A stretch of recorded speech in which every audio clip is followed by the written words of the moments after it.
ప్రజాప్రతినిధిని, ఎంపీని అని చెప్పి మా ఇంట్లో భయపడుతున్నా, అందరూ భయపడుతున్నా ప్రెస్ వాళ్ళందరూ వచ్చేవాళ్ళు. ప్రెస్ వాళ్ళందరినీ గేట్ కాడ బయట మెయిన్ గేట్ కాడ ఆపేవారు.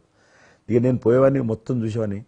ఆ సూపరింటెండెంట్ కూడా నాతో పాటు లోపలికి వచ్చేవాడు ధైర్యం చేసి నేను వెళ్ళినప్పుడు. ఆ రకంగా పూజారులు ఉంటారు దేవాలయాలలో. పూజారులు కూడా చాలా పేదవాళ్ళు ఉంటారు, మీకు తెలుసు. వాళ్ళకు దేవాలయాన్ని క్లోజ్ అయినాయి కదా, ఆ టైంలో పూజారులు అందరికీ గ్రాసరీస్ పంపించడము, మీలాంటి వాళ్ళ దగ్గర పెద్దవాళ్ళ దగ్గర సాయం తీసుకొని మా కార్యకర్తలకు పంపించడము, పోలీస్ స్టేషన్లో పోలీసుకు పంపించడము, హోంగార్డ్స్కి పంపించడము. ఈ రకంగా నేను కూడా కొద్దిగా గొప్ప చేశాను. ఇక్కడ మా వాళ్ళతోటి కలిసి నా కాన్స్టిట్యున్సీ చూసి ఈవెన్ నా పార్టీలో ఉన్నటువంటి నాకు పనిచేసినటువంటి పేద కుటుంబాల కార్యకర్తలకు కూడా గ్రాసరీస్ పంపించాను నేను.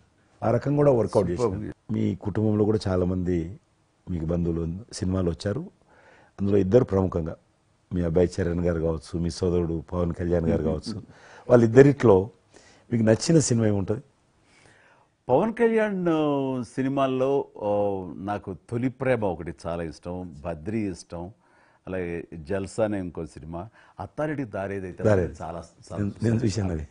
అవి తను చేసినవి సినిమాలైనా అన్నీ కూడాను అద్భుతమైన సినిమాలే, ఒకటి రెండు తప్ప. అండ్ చరణ్ రెండో సినిమా మగధీర నభూతన భవిష్యత్. మీరు అసెంబ్లీలో నాకు వచ్చి చెప్పారు, ఏది మగధీర రిలీజ్ అయిన రోజు ఉన్నారు మీరు, జ్ఞాపకం ఉందో లేదు మీకు? కరెక్టే కదా, మీరు షేర్ చేశారు. చాలా బాగా నడుస్తుంది మా అబ్బాయిది, మంచి అదే టైం మీరు అసెంబ్లీలో కూడా చెప్పారు మాకు, మామూలుగా మాట్లాడుతున్నారు, మగధీర చాలా అద్భుతంగా వచ్చింది చిరంజీవి అని. మీరు ఎంత సంతోషపడిపోయారో. మీకు రాజకీయంగా మీ తదనంతరం లేదా మీతో పాటు మీ బంధుగణంలో కానీ మీ బంధువులో కానీ మీరు ఎంకరేజ్ చేసిన మీ శిష్య వర్గంలో కానీ ఎవరైనా ఉన్నారా? అంటే నేను మా కుటుంబం నుంచి ఎవరిని ప్రోత్సహించలేను. ఎవరన్నా ఇష్టం ఉంటే వాళ్ళు రావాలి ఫ్యూచర్లో, నేను ప్రోత్సహించలే ఎవరిని కూడా. నాకు పార్టీలో గ్రూప్ అంటూ లేదు, అందరూ పార్టీ కార్యకర్తలందరూ నా గ్రూపే, పార్టీయే నా జెండా. ఆ రకంగా నేను ఎవరిని వ్యక్తిగతంగా నా మనిషిని ప్రోత్సహించుకోవడము, లేకపోతే మా కుటుంబ సభ్యులను ప్రోత్సహించడం అనేటువంటిది, ఎవరైనా రాజకీయాలు అంటే వాళ్ళ స్వేచ్ఛ, మనం బలవంతంగా తీసుకొచ్చి నిలబెట్టాలనేది నేను జనాలు కూడా అనుకోలేదు ఇప్పటివరకు అయితే. ఈ ఫ్యూచర్ ఏమైతే చెప్పలేను ఇప్పటికైతే. మీరు ఒక గ్రూపు, నా కార్యకర్తలు నా గ్రూప్ అని మీరు అంటే నాకు ఒక విజువల్, ఒక ఫోటోగ్రాఫ్ గుర్తుకొస్తుంది. మీరు వైట్ హౌస్ ముందు మీరు కొంతమంది కార్యకర్తలు అలా ఉన్నారు, కానీ వాళ్ళు నిశ్చితంగా చూస్తే నరేంద్ర మోడీ గారు ఉన్నారు ఆ టైం లోపల.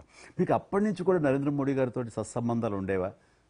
అద్వానీ గారు ప్రెసిడెంట్ ఉన్నప్పుడు 1994లో నేను అప్పుడు యూత్ వింగ్లో పనిచేస్తున్నాను. American council of young political leaders, అది యుఎస్ గవర్నమెంట్ ఏజెన్సీ. వాళ్ళు ఏం చేసేవాళ్ళంటే కొన్ని ముఖ్యమైనటువంటి దేశాల నుంచి అప్పుడప్పుడు యూత్ డెలిగేషన్, పొలిటికల్ పార్టీకి సంబంధించినటువంటి యూత్ డెలిగేషన్, యంగ్ లీడర్స్ అంటారు, యంగ్ లీడర్స్ని పిలిచి మా దేశం ఏ రకంగా అభివృద్ధి చెందుతుందో మీరందరూ చూసి మీరు మీ దేశాల్లో మాకు దేశం గురించి ప్రచారం చేయాలి, వాళ్ళ కాన్సెప్ట్ అది. అద్వానీ గారు ముగ్గురిని సెలెక్ట్ చేశారు. నన్ను హైదరాబాద్ నుంచి, తెలంగాణ ఉమ్మడి రాష్ట్రం ఆంధ్రప్రదేశ్ నుంచి, కర్ణాటక నుంచి అనంత్ కుమార్ అని చనిపోయారు, మినిస్టర్ ఉండేవాడు, సివిల్ అవియేషన్ మినిస్టర్ ఉండేవాడు, కల్చర్ మినిస్టర్, ఆయన చనిపోయారు మధ్యలోనే. అక్కడ గుజరాత్లో అరగని పార్టీకి సెక్రటరీ ఉండేవాడు నరేంద్ర మోడీ గారు, అప్పుడు మినిస్టర్ కాదు ఇంకా మా ముగ్గురిని సెలెక్ట్ చేసి ఢిల్లీకి పిలిచి ఇట్లా మీరు పార్టీ తరఫున పోవాలి అని చెప్పి, నన్ను కూడా నువ్వు పోవాలన్నప్పుడు నాకు పాస్పోర్ట్ లేదు, నాకు చాలా చిన్న ఏజీ, ఫ్లైట్లో మొదటిసారి పోయినా నేను, తొందర రమ్మంటే మా పార్టీ ఫ్లైట్ టికెట్ ఇస్తే పోయాను. మాట్లాడినాక వారు చెప్పారు మీరు ముగ్గురు అని కూర్చున్నాక ఇంటి ముందోటి కటింగ్ షాప్ ఉంది, నరేంద్ర మోడీ గారి గడ్డ ఉంది, నాకు గడ్డ ఉంది, చిన్నోని, మీరు దగ్గర క్లీన్ షేవింగ్ చేసుకురా అన్నాడు. నరేంద్ర మోడీ ఇంటి మా అమ్మ పోయిన క్లీన్ నాకు చూపించాలండి, మళ్ళీ వచ్చి మళ్ళీ పోయి క్లీన్ షేవింగ్ చేసుకుని నరేంద్ర మోడీ గారు మేము ఇద్దరం, ఎందుకనంటే అయినా మీరు పార్టీ రిప్రజెంట్ చేయడం లేదు, మీరు ఇండియాని రిప్రజెంట్ చేస్తున్నారు, టైంకు రావాలా, టైం పోవాలని చెప్పి మమ్మల్ని పంపించిన తర్వాత నరేంద్ర మోడీ గారు, మీరు చూడండి ఆ ఫోటోలో ఆయన సంకొక బ్యాగ్ ఉంటుంది, ఆ బ్యాగులో పుస్తకము పెన్ ఉంటుంది. మేము రాజులాగా పుస్తకం లేదు, పెన్ లేదు, మేము పోతుంటే అందులో భాగంగానే వైట్ హౌస్ లోపల రానిచ్చేవాళ్ళు, చాలా దూరంకి వెళ్ళి, కానీ చూపించేవాళ్ళు బయట ఉండే కొంత అమెరికా, ఇది వైట్ హౌస్, అక్కడ కనిపిస్తుంది అందులో అది ప్రెసిడెంట్ రూము, ఇక్కడ కనిపిస్తుంది కిచెను, ఇది కాన్ఫరెన్స్ హాలు, బయట నుంచి అందరు చెప్పేటోళ్ళు చాలా మంది ఉండేవాళ్ళు. అదే నేను చూస్తాను. గైడర్స్ టూరిస్ట్ గైడ్స్ ఉంటారు కదా, వాళ్ళు చాలామంది అక్కడ పోతే చెప్పేవాళ్ళు. ఆ రకంగా అక్కడ దిగినటువంటి ఫోటో అది. ఎందుకు రిలీజ్ చేశానంటే, ప్రధానమంత్రి గారు అయిన తర్వాత నాకు ఫోన్ చేశాడు, కిషన్ ఏమన్నా మీ దగ్గర ఫోటోలు ఉన్నాయా? ఆయన దగ్గర లేవు పాపం. ఓకే. నాకు ఫోన్ చేశాడు. నేను ఎమ్మెల్యే క్వార్టర్స్లో అవన్నీ ఫోటోలు తీసినాక ఇంత కట్ట ఉండే కానీ అన్నీ అంటుకొని ఒకటి మనకు తెలియదు కదా, మొత్తం పాడిపోయినాయి. 8 ఫోటోలు దొరికినాయి. అందులో ఏదో ఒకటి దొరికింది, బోటు థమ్స్అప్ తాగుతూ. అప్పుడు థమ్స్అప్ తాగొద్దని కూడా తెలియదు, ఇది మల్టీనేషనల్ కంపెనీ అటువంటి ఏం లేదు అప్పుడు. బోట్ నడిపిస్తున్న ఫోటో, ఇవన్నీ కూడా కొన్ని దొరికితే పంపించాను. ఆయన ఏ వైట్ హౌస్ ముందు అయితే నేను ఫోటో దిగాను గేట్ కాడ, ఈరోజు అదే వైట్ హౌస్ ఆహ్వానం మేరకు వైట్ హౌస్ లోపలికి వెళ్తున్నానని ఆ ఫోటో రిలీజ్ చేశాడు ఎక్సలెంట్ ఎక్స్పీరియన్స్. Prime minister. ఆ ఫోటో అది అప్పుడు బయటకు ఆ వచ్చింది. ఫోటో బయటకు వచ్చింది. ఆ రోజు ప్రైమ్ మినిస్టర్ గారు అయిన తర్వాత అమెరికాకి వెళ్తున్న రోజు రిలీజ్ చేసిన ఫోటో అది. మీరు మాకు ఒక మాట ఇచ్చారు, మీరు మన ఆఫీస్ ఏదైతుందో టూరిజం ఆఫీసు ఢిల్లీలో నేను వస్తాను, మన ఇద్దరం ఒకసారి అన్నారు. కానీ మీ ఒత్తిడి కారణంగా మన ఒత్తిడి కారణంగా జరగలేదు. ఇంకా అది రేపు ఎలక్షన్స్ తర్వాత మళ్ళీ అది చెప్పలేము కాబట్టి అది నేను చెప్తున్నాను, మీరు అక్కడే ఉంటాను, వస్తాను. అది కాకుండా మీరు నాకు ఇంకా జ్ఞాపకం, ఆఫీస్లో ఉన్నప్పుడు నాకు గర్వం ఫీల్ అవుతాను. ఎందుకంటే మీరు పెట్టిపోయినటువంటి ఫోటోలు, ఇండియాకి సంబంధించినటువంటి టూరిజం డెస్టినేషన్ యొక్క ఫోటోస్ ఏవైతున్నాయో అవి ఇంకా ఆ రకంగానే ఉన్నాయి. నేను అడిగిన ఎవరు పెట్టారంటే చిరంజీవి గారు పెట్టారంటారు. డ్రైవర్ కూడా మీకైతే డ్రైవర్ ఉండను, అతను ఇప్పుడు నా దగ్గర ఉన్నాడు, రణధీర్. మీకు చెప్తుంటాడు, సార్ మై చిరంజీవి సాబ్ కभी मैं ही साहब ड्राइवर मैं ही चलाता उनका गाड़ी ఢిల్లీ में आज आपको मैं चला रहा हूं साहब అంటాడు. ఇంకా ఉన్నాడు పాపం. చాలా సీనియర్ అండి అతను, చాలా మంచోడు.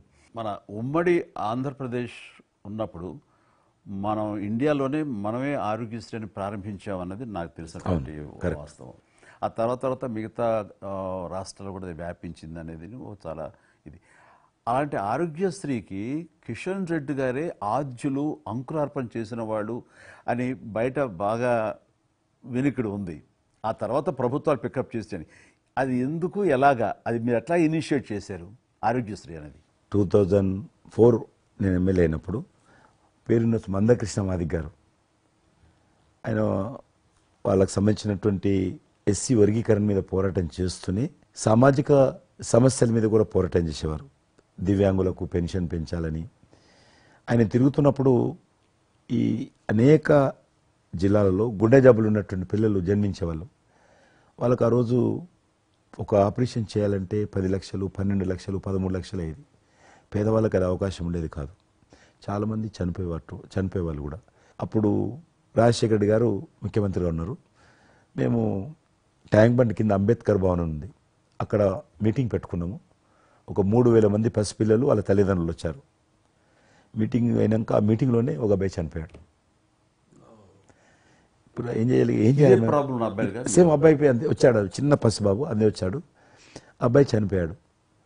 మేము ఏం చేసినాం, నేను మందకృష్ణ గారు కలిసి, నేను కూడా ఉద్యమానికి వెళ్ళాను. ఆ అబ్బాయి డెడ్ బాడీ పట్టుకొని అంబేద్కర్ ట్యాంక్ బండ్ నుంచి అంబేద్కర్ విగ్రహం దగ్గరకు వచ్చాం. మాతో పాటు ఆ పసిపిల్లలందరినీ తీసుకొచ్చాం, 3000 మంది పసిపిల్లలు. అంబేద్కర్ విగ్రహం ట్యాంక్ బండ్ అంబేద్కర్ విగ్రహం మొత్తం ఆ పిల్లలు వాళ్ళ తల్లిదండ్రులు కూర్చున్నాం, డెడ్ బాడీ పెట్టుకొని కూర్చున్నాం. ఎట్టి పరిస్థితుల్లో రాష్ట్ర ప్రభుత్వము ఈ అందరికీ కూడా ఉచితంగా చిన్నపిల్లలందరూ కూడా ఆపరేషన్ చేయించాలి, ప్రైవేట్ హాస్పిటల్లో కానీ ఎక్కడైనా వాళ్ళ ఇష్టం చేయించాలి, వీళ్ళ ప్రాణాలు కాపాడాలని డిమాండ్ తోటి కూర్చున్నాం. 11 గంటలకు కూర్చున్న తర్వాత రాజశేఖర రెడ్డి గారు దురదృష్టం ఆ రోజు ఢిల్లీకి వెళ్ళిపోయాడు, ఢిల్లీలో ఉన్నాడు. బట్ ఢిల్లీ నుంచే ఫోన్లో మాట్లాడాను నేను.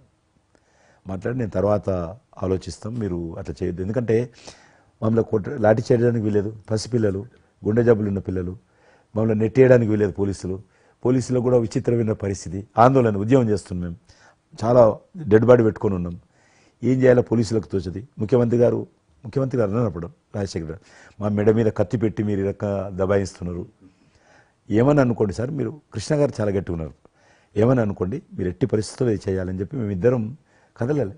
రాత్రి ఆల్మోస్ట్ 10 o'clock మళ్ళీ ముఖ్యమంత్రి గారు ఫోన్ చేసి, మీరు మాట చెప్పడం కాదు ఆర్డర్ రావాలను, వీళ్ళందరికీ ఫస్ట్ మేము రాష్ట్ర ప్రభుత్వం తరఫున గుండె జబ్బులు ఉన్నటువంటి పిల్లలందరికీ ఎంత డబ్బైనా ఖర్చు అయినా సరే మేము ఆపరేషన్ చేయిస్తానని చెప్పి ఢిల్లీ నుంచి మాట ఇచ్చి ఆర్డర్ తీసి మా చేతులు పెట్టినాక మేము పిల్లలందరినీ తీసుకొని వెళ్ళిపోయినాం, ఫస్ట్ పిల్లలు వాళ్ళ తల్లిదండ్రులు. ఆ తర్వాత మళ్ళీ ముఖ్యమంత్రి గారు వచ్చిన తర్వాత మళ్ళీ మీటింగ్ పిలిచాడు మమ్మల్ని.